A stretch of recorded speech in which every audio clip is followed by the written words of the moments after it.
Bismillahirrahmanirrahim. Assalamualaikum warahmatullahi wabarakatuh. Waalaikumsalam warahmatullahi wabarakatuh. Alhamdulillah rabbil alamin. Alhamdulillahilladzi bi ni'matihi tatimmu shalihat. Alhamdulillahi ala ihsanihi wa syukruhu ala taufiqihi wa dinani. Wa asyhadu an la ilaha illa syarika lahu wa la syarika wa asyhadu anna Muhammadan abduhu wa rasuluhu adda ila wasallatu ala Muhammadin wa alihi wa sahbihi wa ikhwani. Rabbi shrah sadri wa yassir li amri wa hlul 'uqdatam min lisani yafqahu qawli. Ya hayyu ya qayyum bi rahmatika astaghis asli sya'ni billahu wa la takilni ila nafsi tarfatan. Allahumma la ilma illa ma 'allamtana innaka antal 'alimul hakim. Segala puji hanya milik Allah. Kembali kita banyak-banyak memuji dan banyak bersyukur kepadanya atas segala limpahan nikmat yang masih Allah curahkan kepada kita sekalian hingga malam hari ini. Nikmat sehat, kesempatan, kemudahan, kekuatan, keamanan, keselamatan, juga nikmat ukhuwah persaudaraan, dan juga nikmat hidayah di atas iman Islam, dan juga di atas petunjuk sunnah Nabi teladan kita, Nabi kecintaan kita, Nabi yang kita ucapkan kelak akhir, Nabi Muhammad Sallallahu Alaihi Wasallam.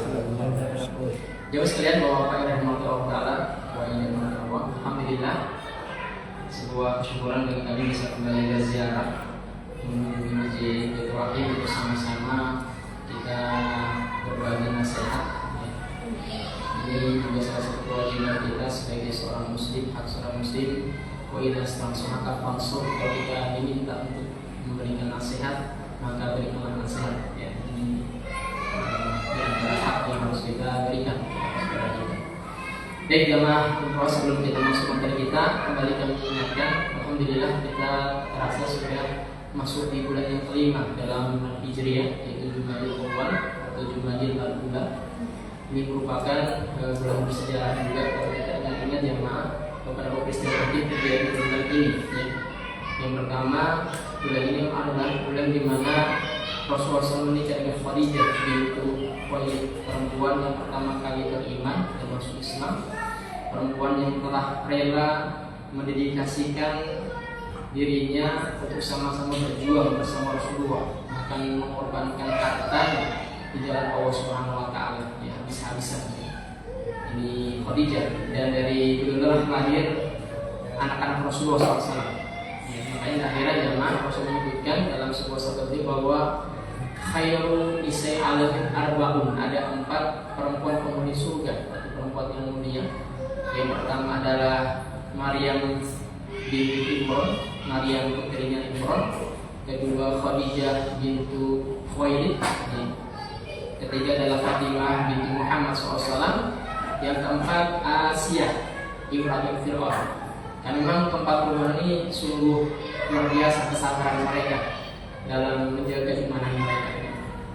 Ya, kalau kita lihat Asia misalnya, istrinya Fir'aun, ini bayangkan punya suami yang rela istrinya ini Asia ini kerangkeng dari dunia, di kerangkeng, anaknya di penjara.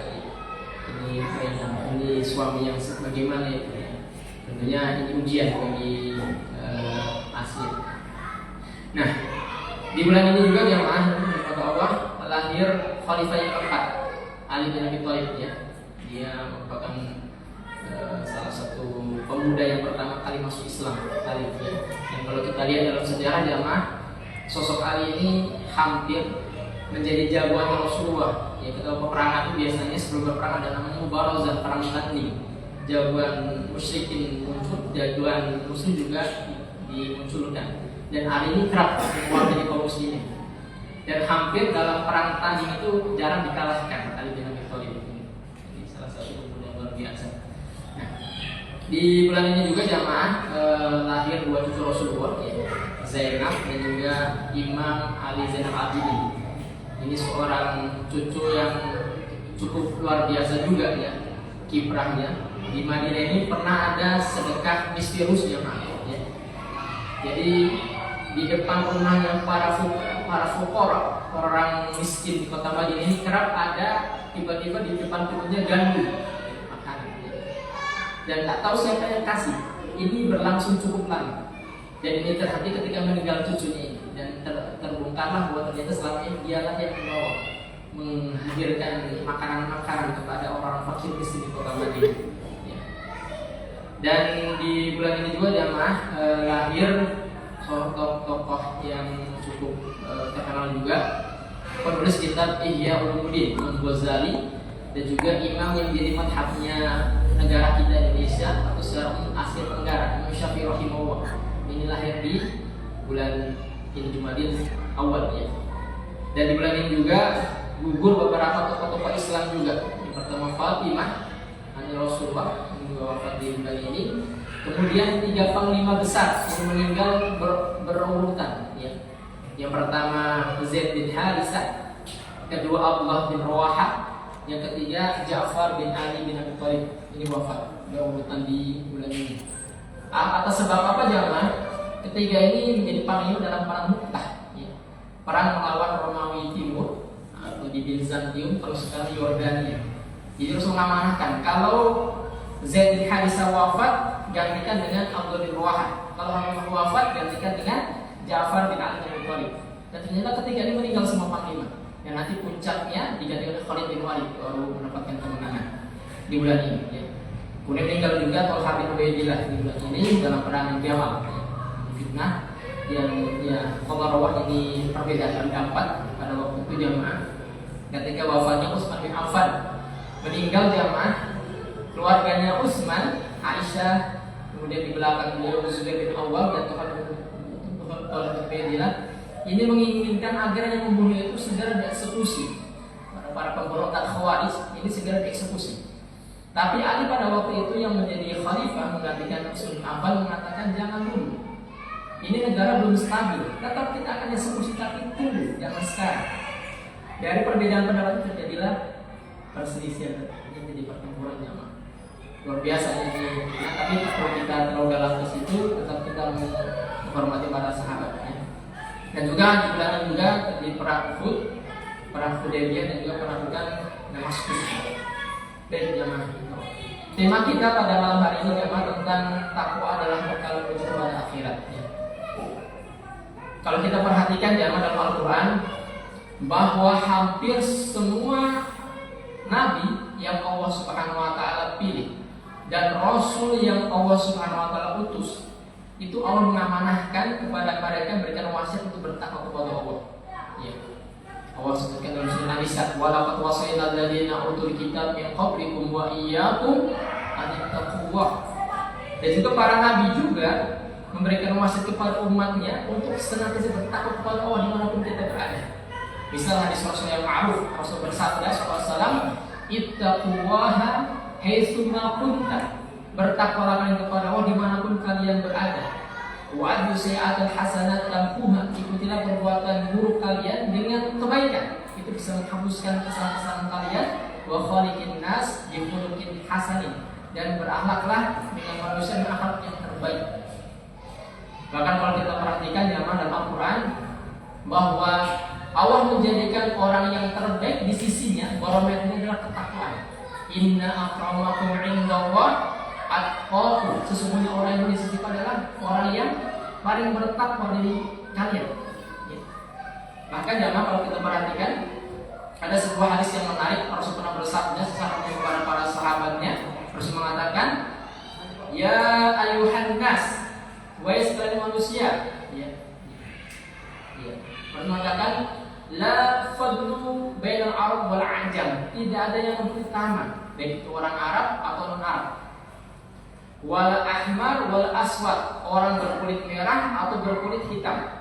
Wal abyad wal asfar, orang berkulit putih atau berkulit kuning. Illa bittaqwa, kecuali ketakwaannya. Makanya kita lihat jemaah Bilal bin Rabah, walaupun dia seorang budak hitam yang mungkin dari segi rupa kurang menarik, tapi dia mulia karena ketakwaannya. Ya.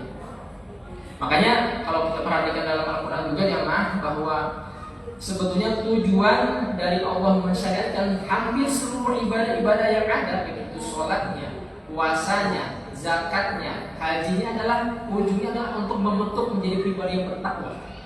Kalau kita perhatikan misalnya jamaah dalam Al-Quran, Allah katakan, "Ya ayuhan nas, "U'budu rabbakum walladzi khalaqakum walladzina min qablikum la'allakum tattaqun." Itu ujungnya agar kita jadi orang yang bertakwa. Semuanya seperti itu.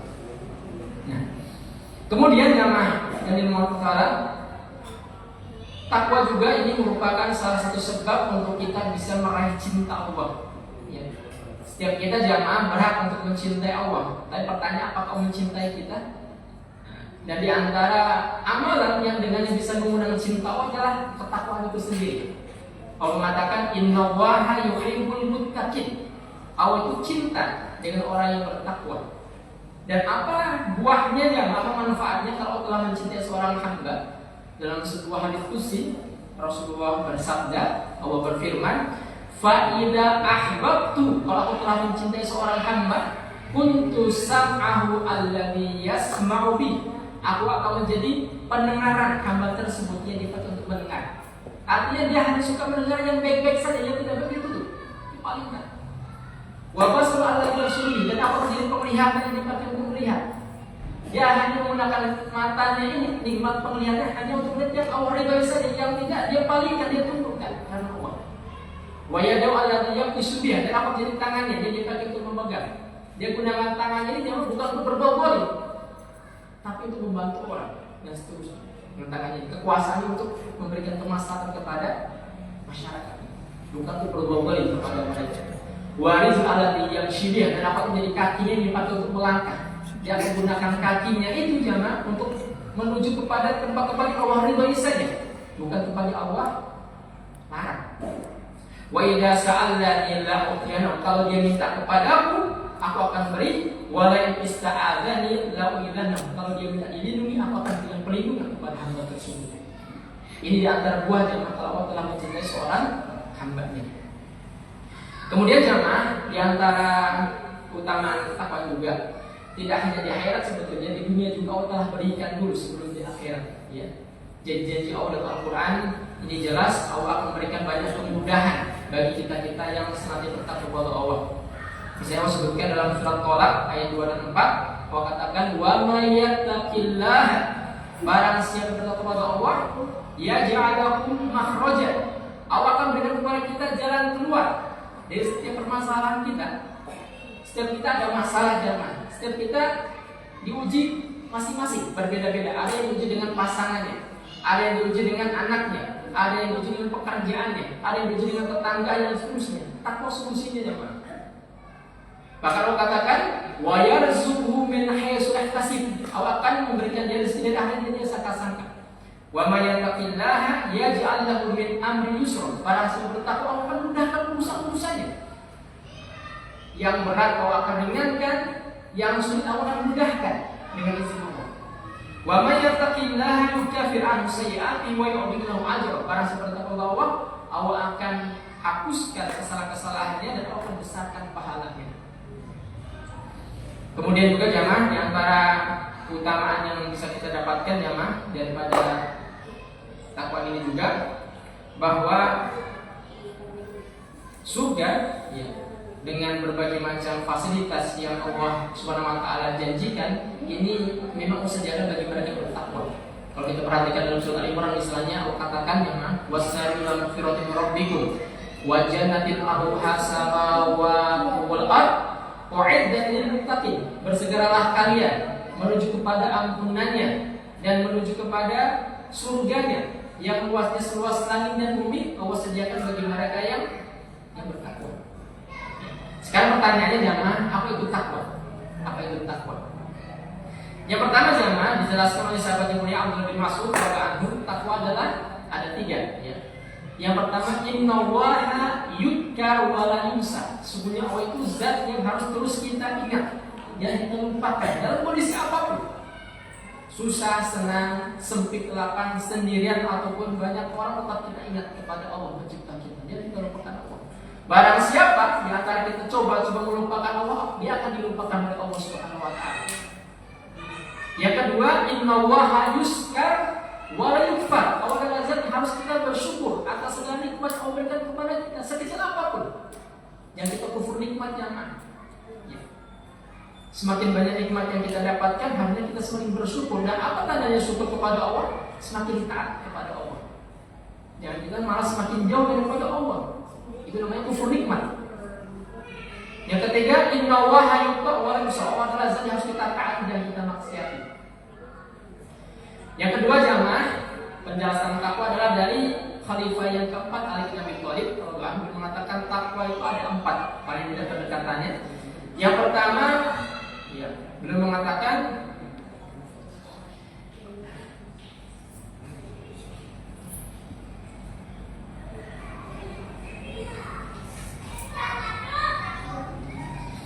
al-khawfu minal jalil sirran wa alaniyah, ya. Bagaimana kita menghadirkan rasa takut kepada Allah dalam kondisi sir, ya, artinya tidak nampak ataupun nampak. Nah, ini jamaah kalau kita bahasakan biasanya bagaimana kita bisa menghadirkan dalam kehidupan kita itu sifat muraqabatullah. Apa itu muraqabatullah? Senantiasa diawasi oleh Allah Subhanahu wa taala. Kita harus yakin bahwa Allah itu Maha melihat. Allah itu menatap kita setiap saat. Nah, kalau yang kita miliki jamaah, maka akan hadir buahnya, kita akan memiliki sifat ihsan dalam kehidupan kita. Apa itu sifat ihsan? Anta abudallah ka'annaka tarahu. Kita beribadah kepada Allah, kita melihat Allah Subhanahu wa taala. Fa in lam takun tarahu fa innahu yaraka. Kalau kita tidak bisa seperti itu bayangkanlah bahwa setiap kita beribadah, berbuat baik, seluruh itu Allah itu menyaksikan kita. Jadi ini jamaah bedanya takut dengan Allah dengan takut dengan makhluk jamaah. Kalau kita takut dengan makhluk, biasanya kita cenderung menjauhinya, menghindarinya. Contoh kita takut dengan bos ya, kita cenderung menghindarinya. Tapi ketika seorang hamba semakin takut kepada Allah, dia akan semakin mendekati Allah. Semakin dia tunduk dengan perintah-perintah Allah Subhanahu wa taala. Ini bedanya. Ini pertama. Yang kedua adalah al-amal bitanzil. Bagaimana kita mengamalkan apa yang Allah turunkan daripada syariatnya. Rasulullah SAW zaman ketika beliau meninggalkan dunia yang fana ini, beliau berikan kepada kita 2 wasiat, 2 peninggalan, ya, untuk menjadikan pegangan bagi kita. Beliau mengatakan, taraktu fikum amrayn. Aku tinggal kepada kalian 2 wasiat. Lan tadilu man tamassaktum bima. Kalian sekali-kali tidak akan pernah tersesat selama berpegang kepada keduanya. Yang pertama kitabullah yaitu Al-Qur'an, kedua wasunnati, sunnah Rasulullah SAW. Dan Allah sebutkan jamaah dalam surat Thaha 124 balasan bagi hamba-hamba yang berpaling daripada 2 pusaka Rasul ini di dunia ini. Artinya berpaling di sini tidak mau tahu, tidak mau mempelajarinya. Kalaupun dia mempelajarinya, dia tidak sungguh-sungguh mengerjakannya. Allah katakan dalam Al-Quran surat Thaha 124, wa man a'rad an dzikri fa inna lahu ma'isyatan dhanka wa nahsyuruhu yaumal qiyamati a'ma. Qala ya rabbi lima khasartani a'ma wa qad kuntu basira. Qala kadzalika ataka ayatuna fanasitaha wa kadzalika yaum tunsa. Barang siapa yang berpaling, a'rad itu beda dengan kufur jamaah. Kalau kufur itu mengingkari, kalau a'rad berpaling. Kalau bahasa mudahnya, barang siapa yang masa bodoh, cuek, aku tak mau tahu terhadap ajaran agamanya, tidak mau belajar agama dengan sungguh-sungguh. Kalau dia mempelajari agamanya, tidak mau mengamalkan dengan sungguh-sungguh ajaran agamanya, maka akan berikan dia 2 hukuman jamaah. Yang di dunia, pertama di dunia, dia akan diberikan ma'isyatan dhanka, kehidupan yang sempit. Walaupun minta maaf, jangan tanda kutip, dia bergelimang fasilitas, ya. Banyak dunianya, tapi hatinya gersang, tidak merasa bahagia. Kadang ada orang yang bahkan pesan pribadi ada, tapi dia cari mati. Apa yang kurang kalau kita tanya? Dunia ada, tapi dia cari mati, tidak mendapatkan kebahagiaan yang Allah hukum dia karena jauh daripada Allah Subhanahu wa taala.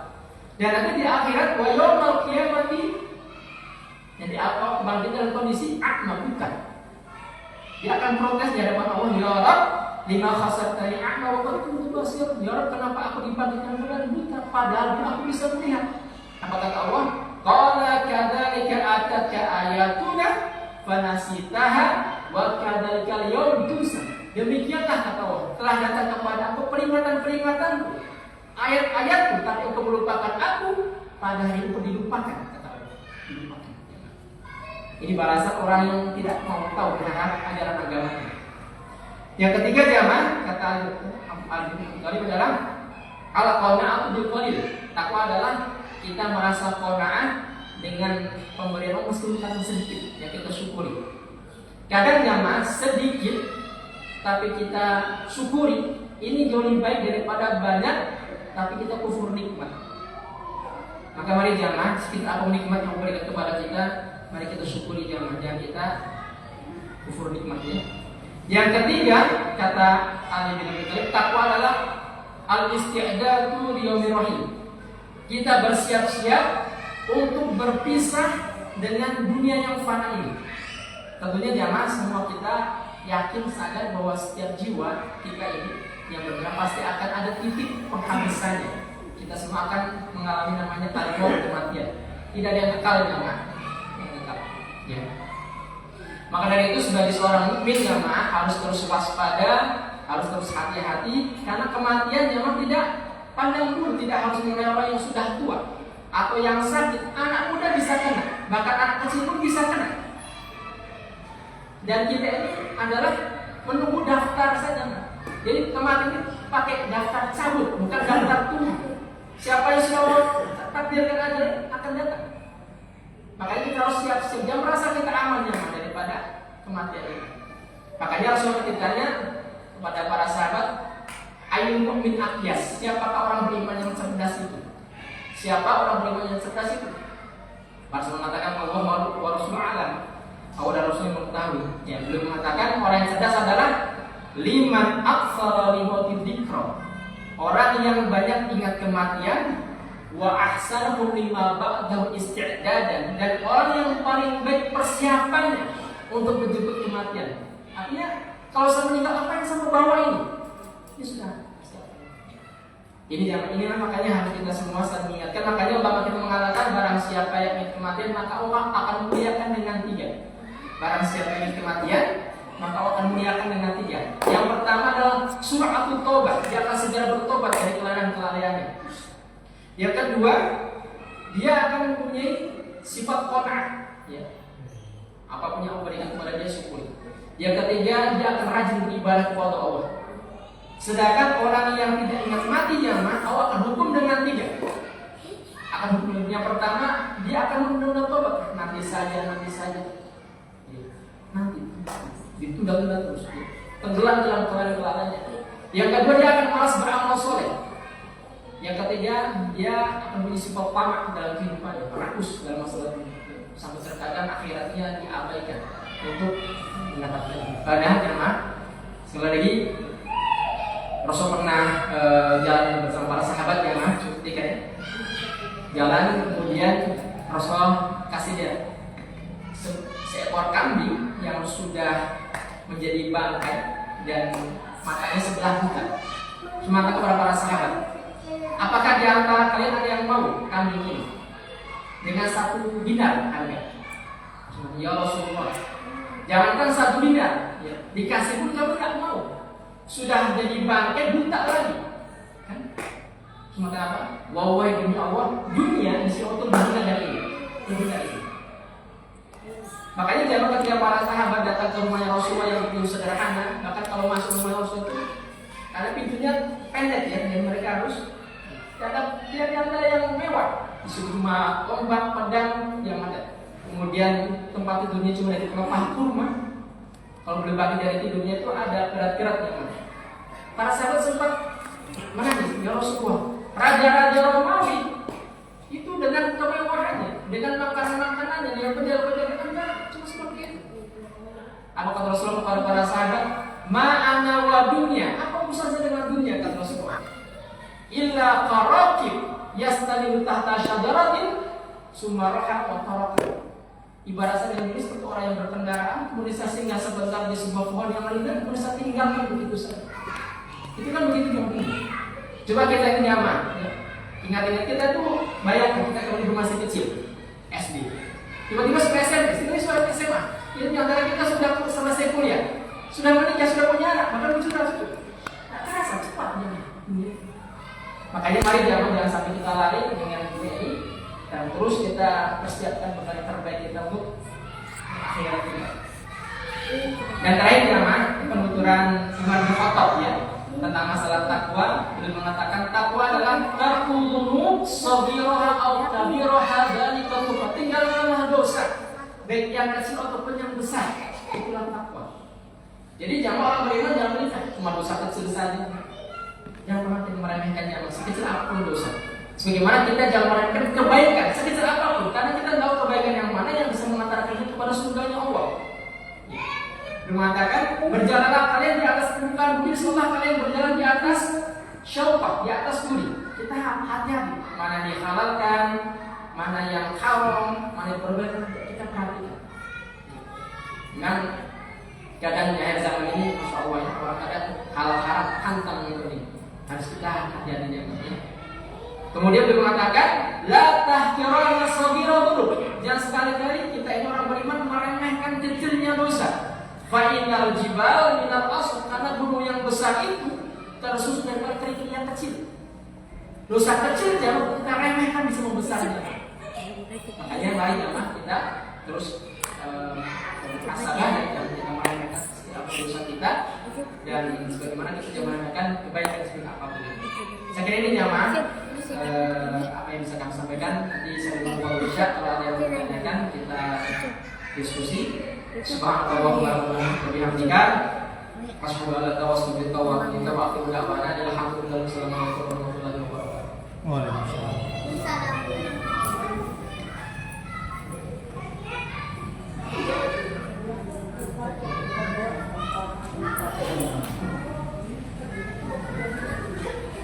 Silakan.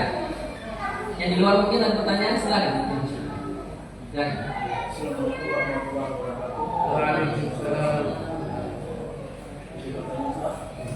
Sebagaimana yang tadi saya katakan, wasiat ada dua wasiat yang sudah dinyatakan oleh Islam, yaitu berpegang pada Al-Quran dan hadis.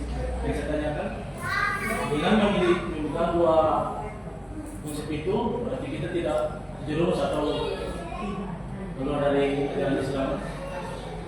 Tapi di sekarang dari dulu kan, dari Rasulullah sampai sekarang tetap umat Islam itu semua bisa belah.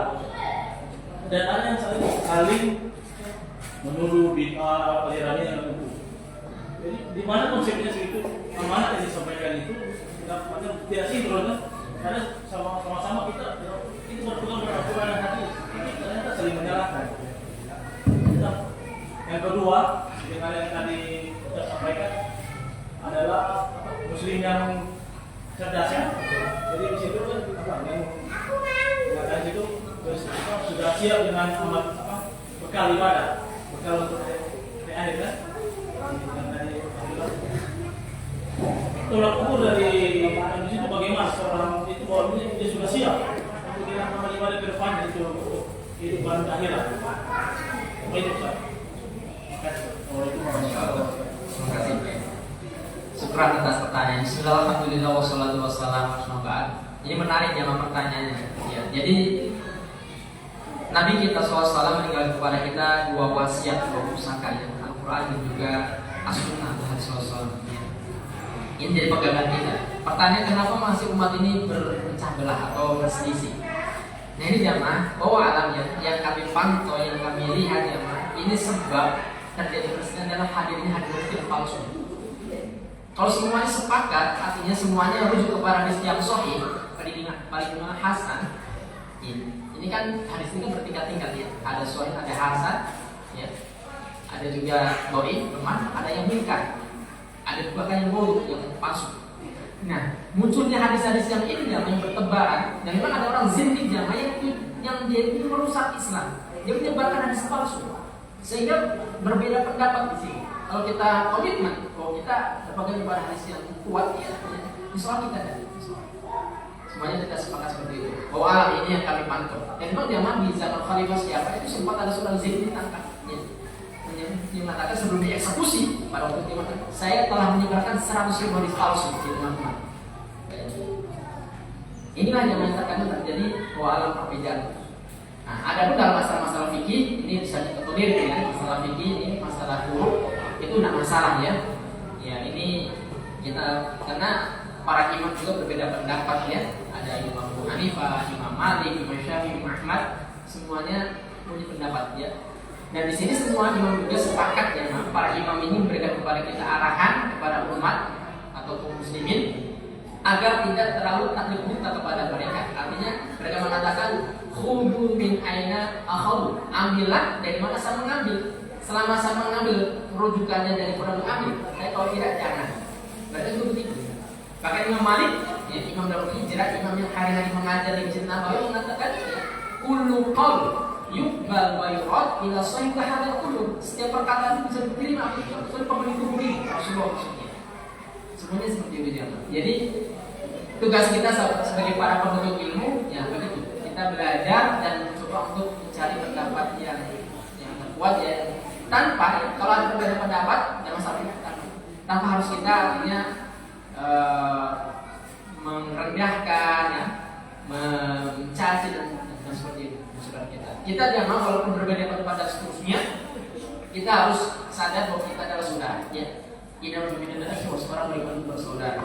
Tentunya ini harus kita bangun ya, jangan sampai ketika ada masalah-masalah apalagi masalah-masalah buruk ya, ini menjadi kita saling bermusuhan dan seterusnya. Ini harus kita perhatikan ya.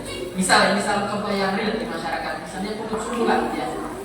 Ini nama dari perbedaan pendapat yang ada hanya Syafi'i usulkan kita akui. Tapi Abu Hanifahnya, Imam Maliknya, Imam Ahmadnya ini tidak usulkan. Dan kita harus juga terima situ. Jadi jangan sampai gara-gara ini saja tidak lagi baku tegur, tidak lagi mau baku salah. Nah, jangan sampai ya, ini harus kita bijak dalam masalah bawalah. Yang kedua tadi ya, apa barometer persiapan itu? Paling tidak barometer kita yang pertama kita komitmen menjaga yang wajib yang memerintahkan. Ya. Seorang muslim jamaah pantang melalaikan yang wajib, ya, yang sholat 5 waktu itu kita jaga baik-baik. Ya. Dan sholat kita ini dalam mengerjakan sholat 5 waktu ini jamaah, Allah perhatikan Al-Quran itu Allah perintahkan tidak hanya mengerjakan tapi menjaga. Ya. Allah mengatakan tidak cuma wa aqimus sholat, dirikanlah sholat, tapi hafidhu ala sholat, jagalah atas sholat kalian. Ya. Maksudnya menjaga apa jamaah? Yang pertama menjaga waktu-waktunya. Ya. Artinya kan sholat sudah jelas ya, kapan zuhur, asar, maghrib, isya, subuh. Jadi jangan kita lalaikan itu jamaah, jangan lalaikan. Apa kita tinggalkan? Makanya Allah sebutkan dalam surah Al-Maun, Allah ancam dengan neraka wail orang yang lalai dalam sholatnya. Qaulul musallin, neraka wail bagi orang yang sholat, atau celaka bagi orang yang lalai dalam sholat. Siapakah mereka? Alladzina hum an sholatihim sahun, mereka yang lalai dalam sholatnya. Lalu mengatakan orang yang lalai itu tidak meninggalkan sholat secara mutlak, tidak, tapi tidak ada yang mengerjakan sholat zuhur kecuali mendekati sholat asar. Tidak ada yang mengerjakan sholat asar kecuali mendekati sholat zuhur tanpa uzur syar'i. Yang kedua, perhatikan penampilan kita dari pengawalnya. Yang kita asal-asalan ya. Kita ada pakaian yang bagus, baru kita pakai baju oblong misalnya. Ya. Allah mengatakan, ya bani Adam khudhu zinatakum di masjid. Allah mengatakan, fa inna Allah ahaqqu an yazana, Allah itu lebih berhak untuk kita berhias di hadapan. Kemudian perhatikan kehusuannya, perhatikan tumaninahnya dan tata caranya. Jadi yang wajib kita perhatikan dulu. Setelah itu kita tambah yang sunnah, ya. Kemudian kita jaga zikir-zikir kita, terutama baca Al-Quran kita. Kemudian kita jual yang Allah haramkan. Itu di antara persiapan kita secara umum seperti itu. Nah, intinya jangan sampai kita lalai, jangan tenggelam dalam hal-hal yang Allah larang dalam kehidupan kita. Ini yang kita. Baik, ada lagi pertanyaan? Ada pertanyaan? Silakan.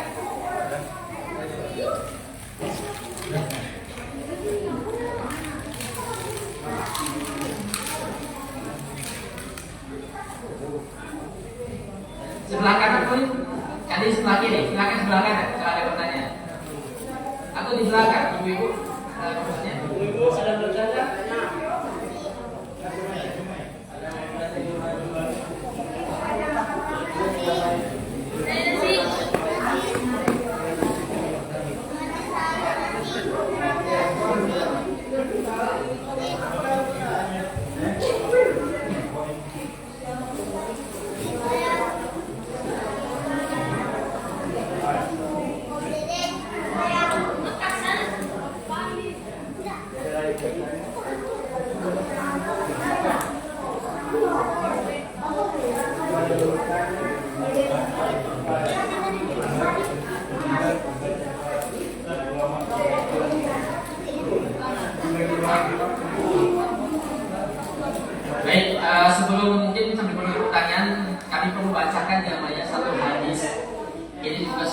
menguat kita, untuk kita alhamdulillah di masjid kita ini sudah terbangun ya ukhuwah yang bagus, ini perlu kita syukuri jamaah ya.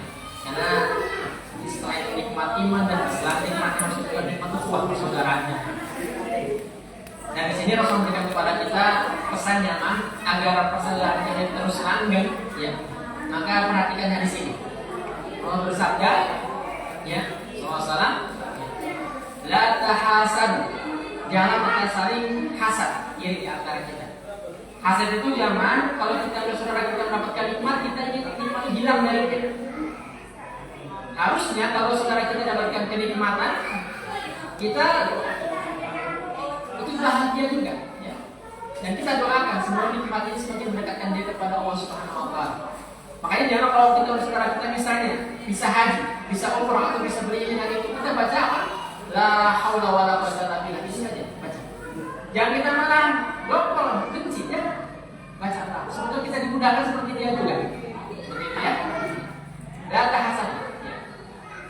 Dan kita saling berhasad atau beriri. Akan tetapi jangan kalau kita saudara kita dapatkan artinya dia mampu beramal soleh ya, rajin puasa misalnya, rajin baca Quran, kita boleh iri jangan. Ini namanya ghibah ya, kecemburuan yang baik. Kemudian wala tanajasu. Tidak boleh kita cari-cari kesalahan saudara kita. Cari-cari kesalahan. Harusnya ini kita ini jamaah lebih banyak melihat aib kita ya. Kemudian wala tabaghur, jangan kita saling baku marah dengan kita saudara. Ini haknya. Wala tadaghur, jangan kita saling membelakangi, saling berkhianat dengan saudara kita. Wala yabi' ba'dhum 'ala ba'd, jangan kita menjual di atas jualan saudara kita. Sesudah ada akad ini, kita datang, saya mau jual yang lebih murah lagi, silakan. Bahkan kalian nyari, kita tidak boleh melamar di atas lamaran saudara kita. Kalau ada yang melamar duluan, ya kita tunggu dulu dia selesai dulu. Kalau sudah ada jadi baru kita masuk. Sama seperti itu jangan dia ajukan. Kemudian mengatakan wa kunu ibada wa ikhwana, jadilah kalian hamba-hamba Allah yang saling bersaudara. Saling bersaudara. Al muslim ahul muslim, muslim itu saudara muslim yang lainnya. La yadlimu, tidak boleh kita saling menggolimi. Wala yakhdulu, tidak boleh kita saling melantarkan. Wala yahkiru, tidak boleh kita saling menghinakan. Makanya jangan kalau kita melihat semuanya penderitaan saudara kita di Palestina, di Gaza, di Sudan, kita juga ikut merasakan juga, walaupun dia jauh. Karena mereka adalah saudara kita juga. Masjid yang dihancurkan di sana dan seperti masjidnya kita juga. Rumah sakit, sekolah yang dihancurkan kita juga merasa juga. Makanya kita harus memberikan dukungan, bantuan dan doa kepada mereka. Kemudian katakan, ya at-taqwa, takwa tempatnya di sini. Yusimil sodri salah tempat yang lain. Kemudian bihasbi min musari ayyahu akhahu muslim, termasuk ya tanda keburukan seseorang itu merendahkan saudaranya. Ya. Kul muslim ala muslim haramun damuhu wa maluhu wa irduhu. Setiap muslim atas muslim yang lainnya haram, tidak boleh menumpahkan darahnya, tidak boleh mengambil harta tanpa hak, tidak boleh menghinakan kehormatannya. Bayangkan, luar biasanya Rasulullah ada kepada kita yang menjaga persaudaraan ya. Karena setan senantiasa berusaha ya. Dan hadis yang lain Rasul mengatakan masalul mu'minin fi tawadihim wa tarahumihim wa ta'atufihim masalul jasad, permisalan orang-orang beriman dalam saling berkasih sayang di antara mereka, saling bercinta di antara mereka, saling berlemah lembut di antara mereka, itu seperti jasad, seperti tubuhnya, seperti tubuh. Idza staqya min 'udwun tada'alu sa'irul jasad bis-sahari wa humma. Kalau ada bagian tubuh kita yang sakit maka seluruh tubuh kita akan merasakan demam dan sulit tidur. Coba kalau bapak-bapak sekalian merasa sakit gigi ya, atau sakit kepala, semuanya merasa tidak nyaman. Itulah kita jangan fokus. Ya. Makanya kita harus terus menjaga hikmah. Makanya dalam hadis yang lain yang harus disebutkan ya, ini sebetulnya jangan dalam agama kita tidak dilarang jangan menjadi orang yang kaya. Ya. Kadang kita tadi bicara kita dapat dulu dengan dunia ini dan seterusnya. Tidak perlu seperti itu jamaahnya. Rasul mengatakan dalam sabda beliau, la ba'sa bil ghina liman ittaqa. Tidak masalah kalau menjadi orang kaya, yang penting bertakwa. Berani kaya, berani bertakwa, karena harta adalah amanah yang nanti akan dipertanggungjawabkan. Dari mana dan kemana kita belanjakan. Wasihatu liman ittaqa khairun minal ghina. Dan kesehatan bagi orang yang bertakwa itu jauh lebih baik daripada kekayaan. Maksudnya jangan, kalau kita mungkin sekarang tidak punya banyak harta ya, tapi kita sehat, kita bertakwa itu baik ya. Daripada jamaah ya, kita sehat tapi kita gunakan yang sehat itu bermaksud kepada Allah. Atau kita punya harta tapi kita gunakan harta kita untuk bermaksud kepada Allah, itu malah menjadi musibah ya. Tapi alhamdulillah kalau kita sudah sehat, bertakwa dan kaya, luar biasa ya. Kemudian sematakan buat tibu nafs dengan dan hati yang baik, suka berbuat kebaikan ya, suka memaafkan ya, penyantun, suka ya, penyabar, ini termasuk bagian dari kenikmatan itu sendiri. Makanya kalau di antara orang sekalian punya hati yang seperti itu, bersyukur kepada Allah, itu nikmat dari Allah Subhanahu Wa Taala, sudah syukur. Jadi mari ya kita bersyukur kepada Allah atas segala nikmat yang Allah berikan kepada kita, dan terus menjaga ketakwaan kita di mana kita berada ya. Dan semoga dengan kita menjaga perintah Allah SWT, Allah senantiasa berikan kepada kita perlindungannya, penjagaannya, tidak hanya untuk diri kita, jangan untuk anak kita juga, dan juga untuk cucu-cucu kita juga. Ini yang harus seperti itu. Karena jangan kesolehan orang itu akan berdampak kepada keturunan, ya, keturunan. Ya. Jadi jangan kita anggap sepele zaman. Jadi orang tua ya ketaatan kita itu akan berimbas kepada suami. Ya. Ada pertanyaan lagi, silakan. Berapa menit lagi? Isya. Ya berapa Isya? Ya silakan, masih ada waktu. Silakan kalau ada yang mau ditanyakan, silakan.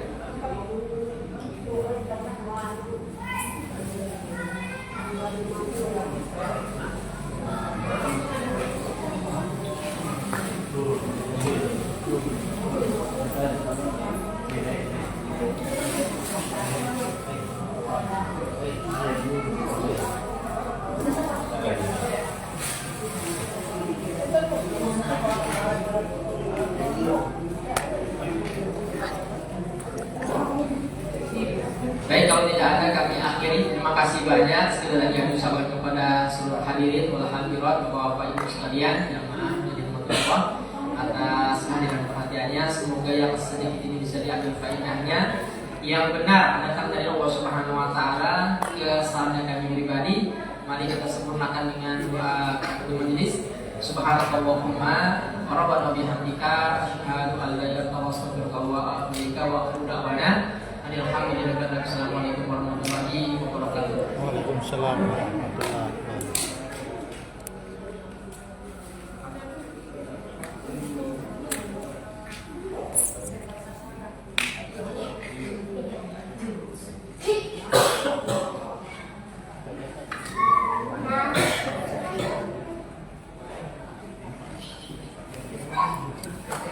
Nah.